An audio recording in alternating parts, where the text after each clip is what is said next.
ایمانیات میں اولیت رکھتا ہے، سب سے پہلے اللہ کو ماننا چاہیے۔ بلکہ حقیقت یہ ہے کہ اللہ پر ایمان ہی اصل چیز ہے، باقی ایمانیات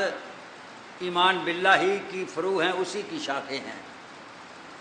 آپ دیکھیں ایمان مجمل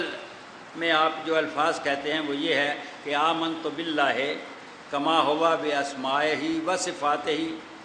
و قبلت جمیع احکامہ۔ آپ دیکھیں یہاں آپ صرف اللہ پر ایمان کا ذکر کرتے ہیں کہ یا اللہ کہ میں ایمان لایا اللہ پر، اس کے ان ناموں کے ساتھ جن سے اس نے اپنے آپ کو پکارا ہے، یا اس کی ان صفات کے ساتھ جن صفات سے اس نے اپنی ذات کو متصف کیا ہے۔ آپ دیکھیں اس میں کسی اور ایمان کا ذکر نہیں ہے۔ تو معلوم یہ ہوتا ہے کہ حقیقتاً تو اللہ ہی پر ایمان لانا ہے،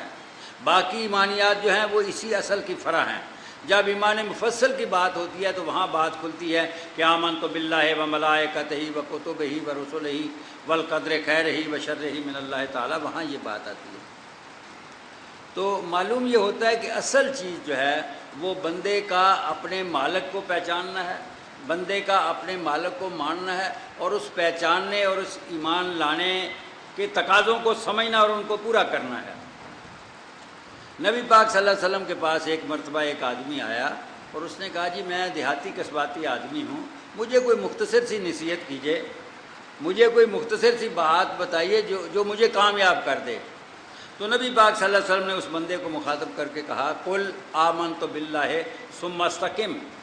کہ کہو میں اللہ پر ایمان لایا اور پھر اپنے اس کہنے کے اوپر ڈٹ جاؤ، جم جاؤ، پختہ ہو جاؤ۔ تو آپ دیکھیں اس میں صرف ایک ہی ایمان کا ذکر کیا ہے۔ بلکہ خود قرآن مجید کو دیکھیں آپ تو اس میں بھی آپ دیکھیں تو اللہ تعالیٰ ایک جگہ ارشاد فرماتا ہے کہ ان الذین قالوا ربنا اللہ ثم استقاموا تتنزل علیہم الملائکۃ، کہ وہ لوگ جنہوں نے کہا کہ اللہ ہمارا رب ہے اور اپنے اس کہنے کے اوپر جم گئے، وہی الفاظ ہیں، وہی بات ہے جو نبی پاک صلی اللہ علیہ وسلم نے ارشاد فرمائی تھی کہ جو آدمی کہے کہ اللہ میرا رب ہے اور اپنے اس کہنے کے اوپر جم جائے، اس کے اوپر فرشتے نازل ہوتے ہیں، اس کے لیے خوشخبری ہی خوشخبری ہے۔ تو نبی پاک صلی اللہ علیہ وسلم کے اپنے ارشاد کے مطابق اور قرآن مجید کے بیان کے مطابق اصل حقیقت یہ ہے کہ بندہ اللہ کو اللہ مانے، اور باقی جتنی ایمانیات ہیں جیسا کہ میں نے پہلے عرض کیا وہ اسی کے ذیل میں، اسی کی فرع کے طور پر آتے ہیں۔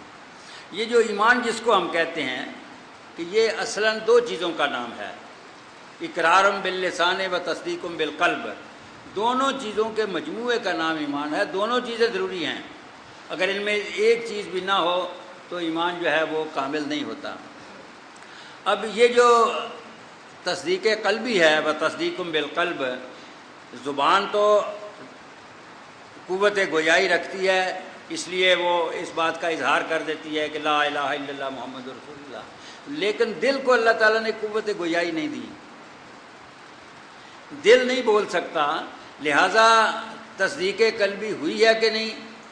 اس بات کو جانچنے کے لیے، اس بات کو ویریفائی کرنے کے لیے، اس بات کی تصدیق کرنے کے لیے اللہ تعالیٰ نے اعمال کو ضروری قرار دیا۔ یہ اعمال اس بات کا ثبوت ہیں، یہ اعمال اس بات کی شہادت دیتے ہیں کہ کوئی بندہ اقرار لسانی کے ساتھ تصدیق قلبی بھی کرتا ہے کہ نہیں۔ اصل میں مطلوب ایمان ہی ہے، لیکن ایمان کی تصدیق جو ہے وہ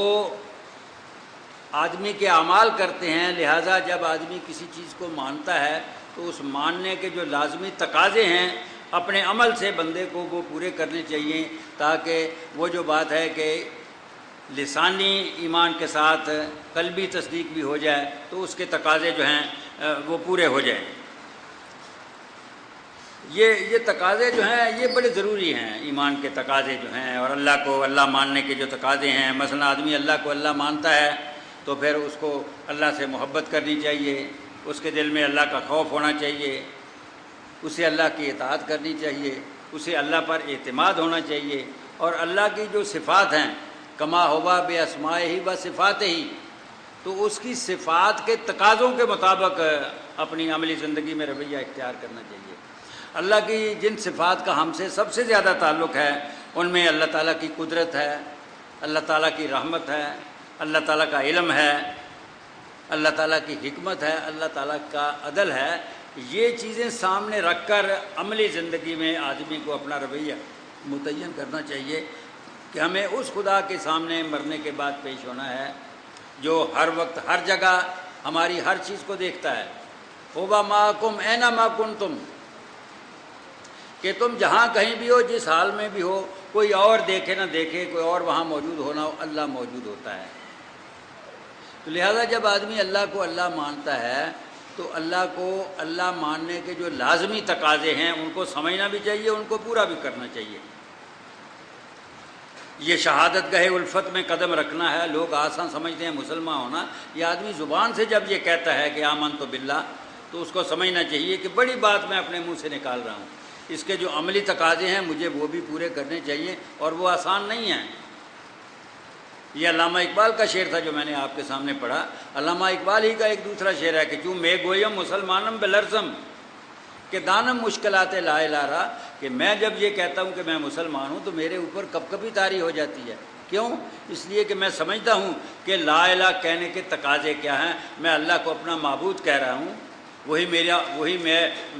میرا مقصود ہے، وہی میرا محبوب ہے، وہی میرا الہ ہے، وہی میرا سب کچھ ہے۔ تو لہذا جب ہم ایمان باللہ کی بات کرتے ہیں تو سمجھنا چاہیے کہ آدمی جب اللہ پر ایمان لایا ہے تو اس کی صفات اور اس کے اسماء کے ساتھ ایمان لائے، اور اس کی صفات اور اس کے اسماء کے جو تقاضے ہیں اس کی عملی زندگی کو ان تقاضوں کے پورا کرنے کی شہادت دینی چاہیے، تب آدمی آپ سمجھیں کہ وہ اس کا ایمان جو ہے وہ کامل ہوتا ہے۔ پھر یہ کہ اللہ کے ایمان کے ساتھ ساتھ کچھ دوسری چیزیں ہیں جو اللہ ہی کے سچ پوچھے تو ایمان کے لازمی تقاضے ہیں، لیکن ان کو الگ سے بیان کیا۔ اب اللہ تعالیٰ کی ایک صفت یہ ہے کہ وہ حکیم ہے، وہ عدیل ہے، اس کا کوئی کام حکمت سے خالی نہیں۔ اس نے انسان کو پیدا کیا تو اس کا بھی کوئی مقصد ہے، اس کی بھی کوئی حکمت ہے۔ وہ عدیل ہے، وہ عدل کرتا ہے، انصاف کرتا ہے، جس کا جو حق بنتا ہے اس کو دیتا ہے۔ کوئی اچھا کام کرتا ہے تو اس کو جزا دیتا ہے، کوئی غلط کام کرتا ہے تو اس کو سزا دیتا ہے۔ لہذا اللہ تعالیٰ نے ایک یوم حساب بھی رکھا ہے۔ یہ اللہ تعالیٰ کی صفت قدرت، صفت علم، صفت حکمت اور صفت عدل کا تقاضا ہے کہ وہ ایسا کرے۔ اگر وہ ایسا نہیں کرتا تو پھر وہ حکیم نہیں ہے، اور اگر وہ ایسا کرنا تو چاہتا ہے لیکن کر نہیں سکتا تو پھر وہ قدیر نہیں ہے۔ تو دونوں صفات ہیں، وہ یک وقت حکیم بھی ہے، قدیر بھی ہے۔ لہذا اللہ تعالیٰ نے ایک دن ایسا بھی رکھا ہے جب وہ سارے انسانوں کو دوبارہ زندہ کرے گا، ان کا حساب کتاب لے گا، جس نے اچھا کام کیا ہوگا اس کو انعام سے نوازے گا، جس نے غلط کام کیا ہوگا اس کو سزا دے گا۔ تو لہٰذا اللہ کو ماننے کا ایک تقاضا یہ بھی ہے کہ ہم زندگی بعد موت پر بھی ایمان لائیں۔ پھر یہ ہے کہ اللہ تعالیٰ نے انسان کو اس دنیا میں امتحان کے لیے بھیجا ہے، یہ دنیا دارالامتحان ہے۔ اللہ تعالیٰ بندے سے یہ کہتا ہے کہ تم اس طرح سے زندگی گزارو گے تو تم کامیاب ہو، میں تمہیں جزا دوں گا، اور اگر دوسرے طریقے سے زندگی گزارو گے، میری نافرمانی، میری اطاعت نہ کرتے ہوئے وقت گزارو گے تو پھر میں تمہیں سزا دوں گا۔ اللہ نے بندوں کو صراط مستقیم بتا دیا، غلط راستہ بتا دیا، صحیح اور غلط راستے پر چلنے کا انجام بتا دیا،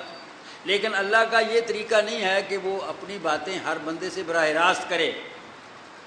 یہ باتیں بتانے کے لیے کہ اللہ کی مرضی کیا ہے، اللہ کس بات سے خوش ہوتا ہے، کس بات سے ناراض ہوتا ہے، اللہ بندے سے کیا تقاضے کرتا ہے، اللہ بندے کو کس طرح کا انسان بنانا چاہتا ہے، اللہ کی مرضی